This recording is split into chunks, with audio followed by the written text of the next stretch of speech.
Sometimes, a motorcycle leak happens when no spare parts are available. In this situation, mechanics often rely on simple materials found in the workshop. Black ink is used here to help seal small gaps and slow down leakage. This is not a permanent repair. It is a temporary solution, useful only in emergency conditions. Understanding how materials react under heat and pressure is an important part of motorcycle restoration and maintenance.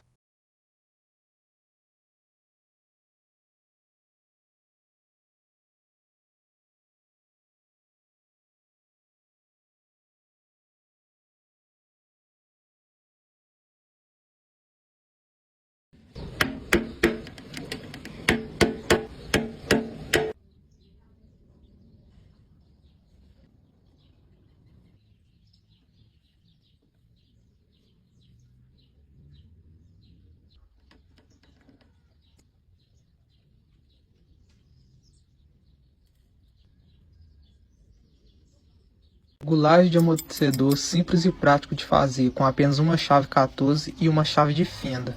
Você poderá fazer regulagem desse amortecedor. A sua pedaleira estiver assim, ó, caída, galera, tá pra ver, ó, certo ficar aqui, ó. Olha, tá caída, ó. Olha, galera, solução, trava da corrente, ó. Você só bota aqui, ó, no fundo aqui, galera, ó.